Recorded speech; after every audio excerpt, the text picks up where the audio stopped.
अब इसका figure it out देखो, यहाँ पे लिखा हुआ है circle the following statement of proportion that are true.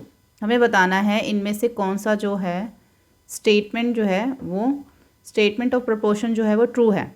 जैसे कि यहाँ पे लिखा हुआ है 4:7। अब ये बीच में आप सिंबल देख रहे हो, ये जो सिंबल होता है ना, ये हमारा प्रोपोर्शन का सिंबल होता है। जैसे कि मैं यहाँ पे लिखती हूँ 1:2 और यहाँ पे प्रोपोर्शन मतलब प्रोपोर्शन का सिंबल लगाती हूँ और 1:2, यानी कि दोनों क्या हमारे प्रोपोर्शनल हैं। ठीक है, तो ये हमारा प्रोपोर्शन का सिंबल है, इससे ये पता चलता है। जैसे कि हमारा रेशियो का सिंबल ये होता है और प्रोपोर्शनल का ये होता है। तो अब हमें बताना है कि 4:7 प्रोपोर्शनल है 12:21 के। तो 4:4/7 तो जो है हमारा पहले ही लोएस्ट टर्म है, इसको और हम कट नहीं कर सकते। लेकिन अगर 12:21 देखें तो ये हमारा 3 के टेबल से 3 4 और 3 7 21, तो ये भी हमारा क्या आ गया 4:7। तो ये हमारी ये स्टेटमेंट ट्रू हो गई। तो अभी हम बाकी के भी इसी तरीके से इसको हम लिखेंगे, कैसे वो हम देखते हैं।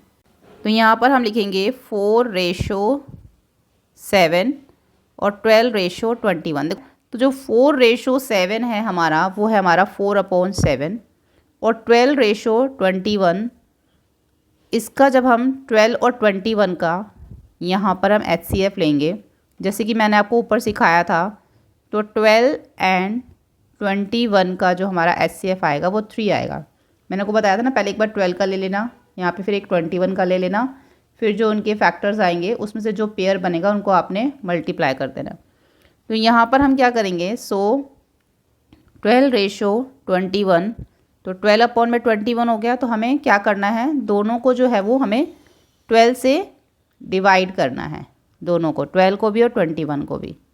तो हमारा क्या आ जाएगा 4/7। एक तरह से हमने यहाँ पे क्या करा है, इसको 12 से हमने इसको जो कट करा 12 4 और 12 7 जा। ठीक है, इस तरीके से, क्योंकि आपकी बुक में HCF वाला ऊपर लिखा हुआ था तो उसी तरीके से हमें ये करना पड़ेगा। तो दोनों हमारे क्या आ गए 4:7 हो गए, ये भी 4:7 हो गया, ये भी 4:7 हो गया। तो यहाँ पर हमारी जो है रेशोज़ क्या हो गई, दोनों इक्वल हो गई। Since the ratio are equal the proportion is true. तो प्रोपोर्शन हो गया हमारा ट्रू। सेकंड में 8:3 है और 24:6 है। तो 8:3 तो पहले से हमारा लोएस्ट टर्म में है, इससे ज़्यादा तो कट नहीं सकता ये। तो यहाँ पे हम देखेंगे HCF ऑफ 24 एंड 6 इज़ 6, दोनों का HCF जो है वो 6 आएगा। सो 24:6 इक्वल हो गया 24/6। तो 24 को और 6 को, दोनों को ही हमने 6 से डिवाइड करना है। तो क्या आएगा 4/1। तो हमारा यहाँ पे 8/1 था, यहाँ 4/1 है, तो दोनों हमारा सेम नहीं है। सिंस द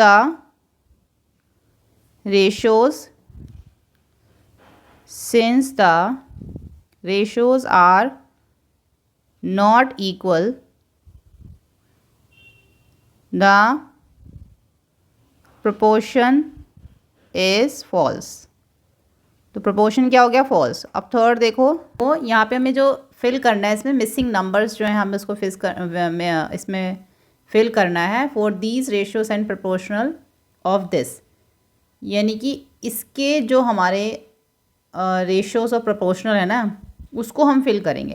देखो जैसे यहाँ पे 18/18:34 दे रखा है, तो मैं इसको 18/34 लिखूँ तो हमारा ये जो जाएगा ये 6 के टेबल से जा सकता है, 6 3 जा और 6 4 जा, तो 3:4 हो गया हमारा ये।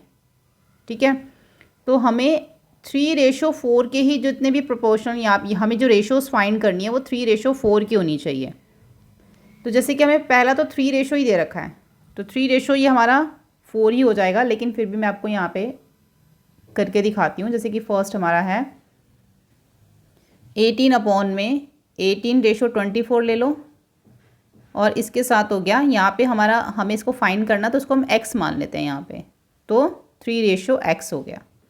तो यहाँ पे 18/24 इक्वल 3/x। तो यहाँ पे हम इसको क्रॉस मल्टीप्लाई जो है वो करेंगे यहाँ पे।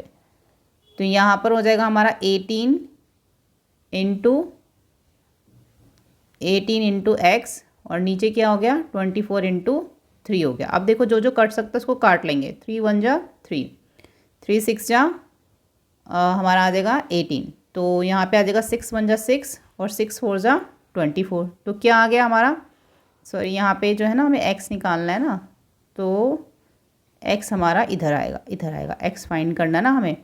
तो 18 अपॉन में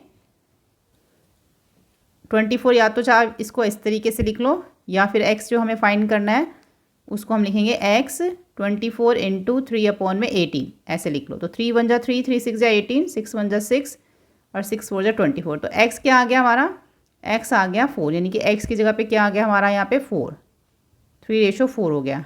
ऐसे ही हम इसको करेंगे 12 वाला। तो यहाँ पर हमारा है 18:24, उसके बाद 12:x, इसको हम x मानेंगे यहाँ पर। तो 18 अपॉन में 24 और 12 अपॉन में x हो जाएगा, तो क्रॉस मल्टीप्लाई हो जाएगा। यहाँ पे x हमें फाइंड करना है, तो यहाँ पर हमारा जो है आ जाएगा 24 इंटू 12 अपॉन में 18।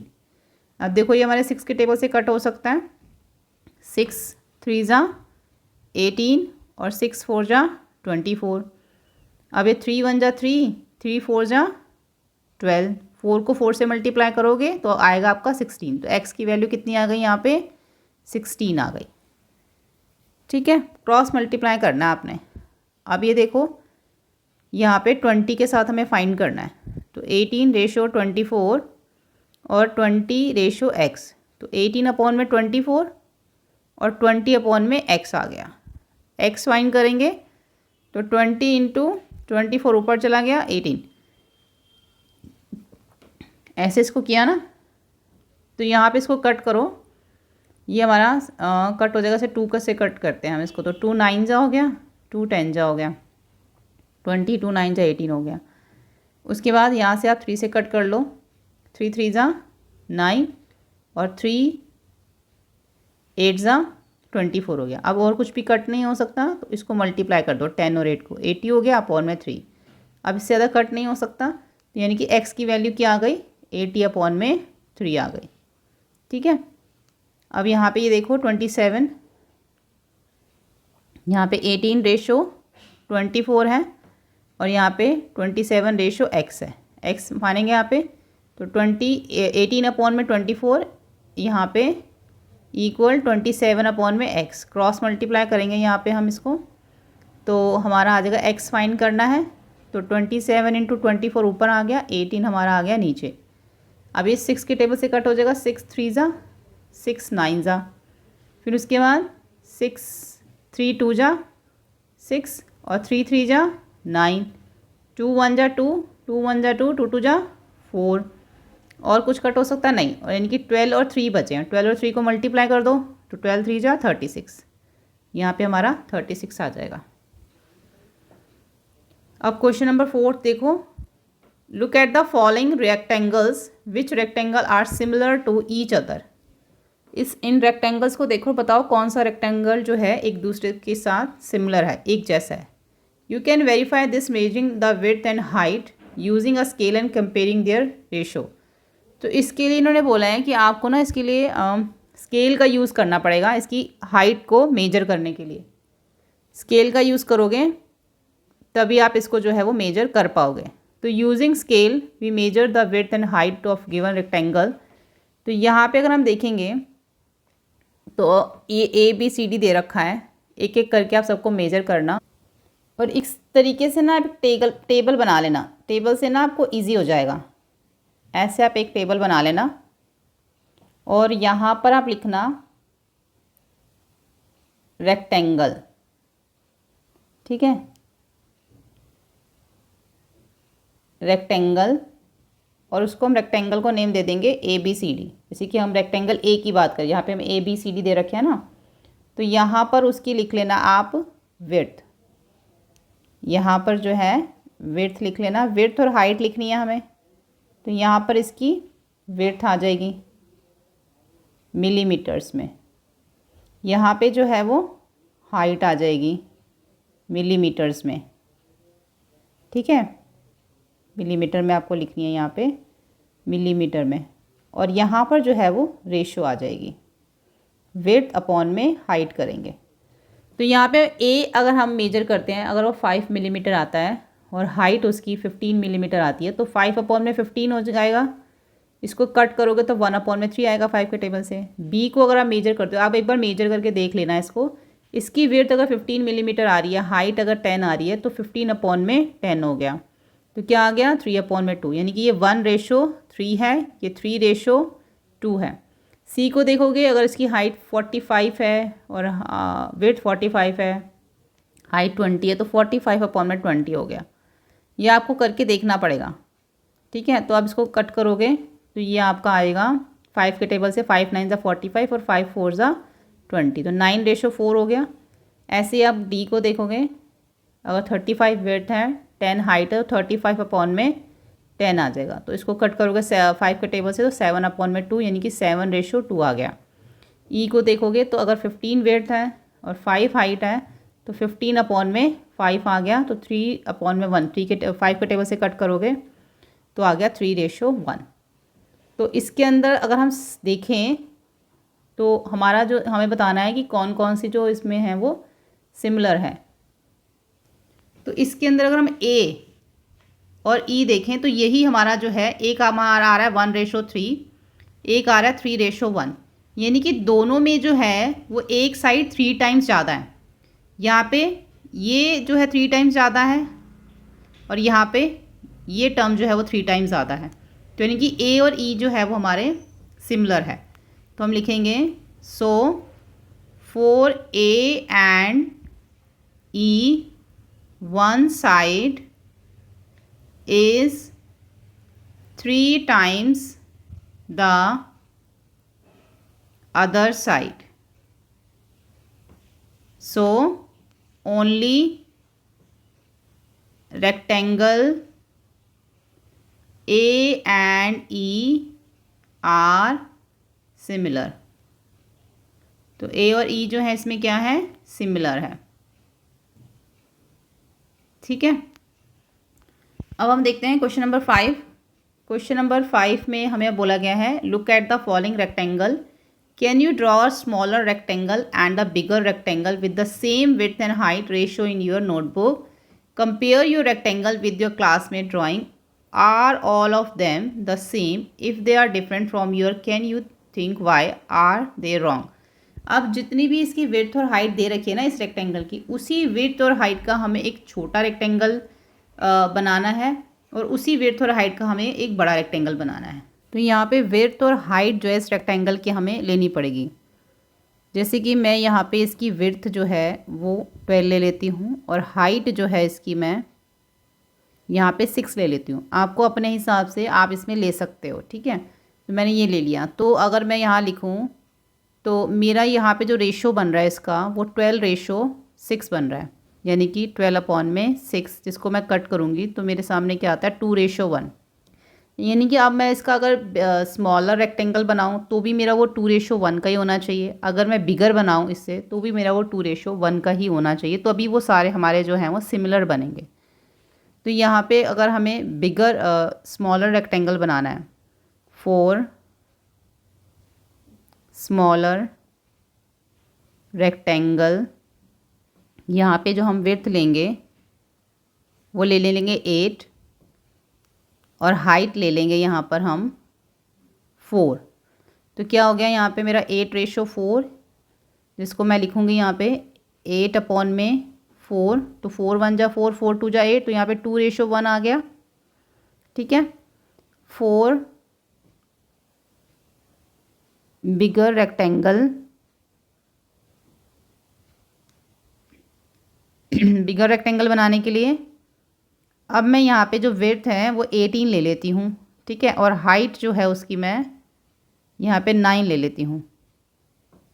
मिलीमीटर में लेनी है ना, तो सबके आगे मिलीमीटर लिखना है।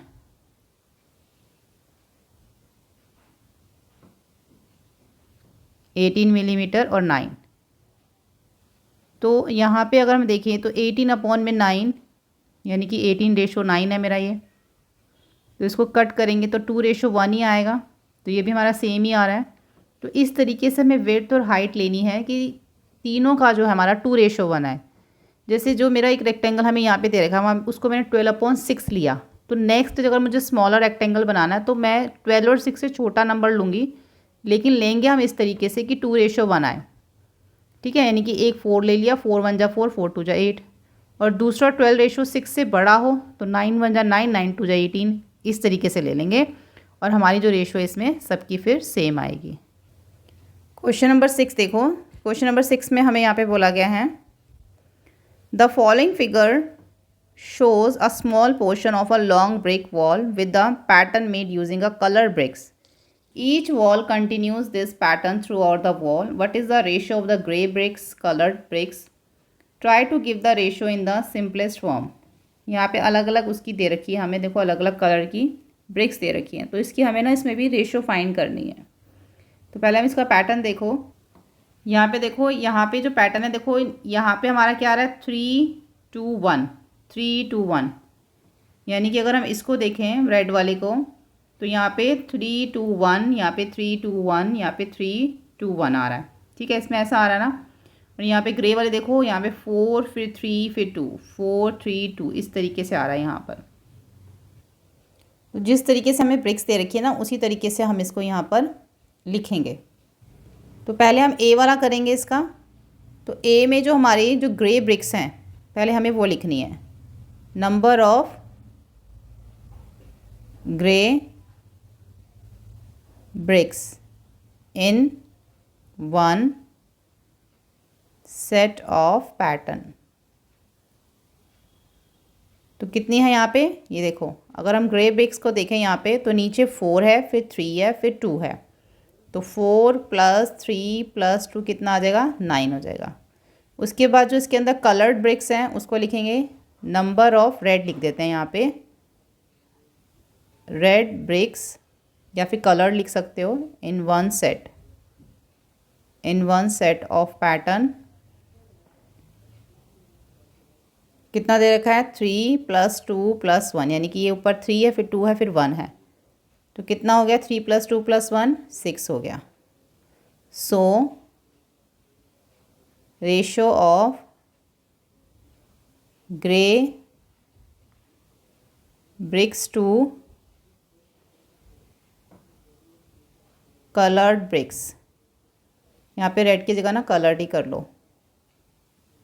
ठीक है, तो कितना हो गया हमारा 9:6 हो गया। तो इसको अगर मैं कट करूँ तो मेरा कितना आता है यहाँ पर 3/2, यानी कि ये हो गया हमारा 3:2। ए का हो गया हमारा 3:2।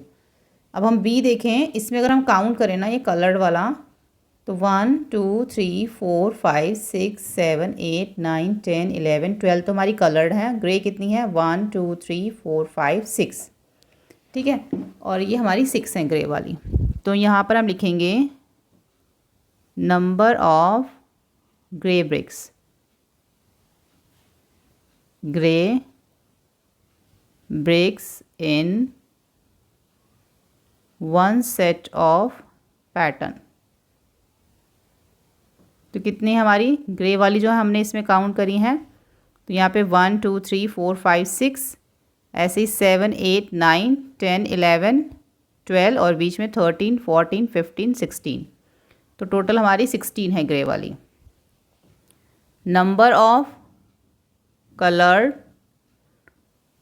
BRICS in one set of pattern कितनी हमारी 12 है। ठीक है, तो यहाँ पे हमारा रेशियो कितना आ जाएगा यहाँ पे, so ratio of grey bricks to coloured bricks कितना है यहाँ पे 16:12 हो गया। अब 16/12 हो गया, इसको हम कौन से टेबल से कर सकते हैं, हम इसको 2 के टेबल से कर सकते हैं, फिर ये 3 हो जाएगा, ये 4, तो 4:3 हो गया, तो इसका हमारा आ गया 4:3। तो लिखेंगे ratio in the simplest form. तो तो सिंपलेस्ट फॉर्म में हमारा आ गया 4:3। ठीक है, ऊपर भी हमने लिखा है यहाँ पे, यहाँ लिख देते हैं so ratio in the simplest form 3:2। ठीक है, ये क्वेश्चन नंबर 6 हो गया। क्वेश्चन नंबर 7 देखते हैं।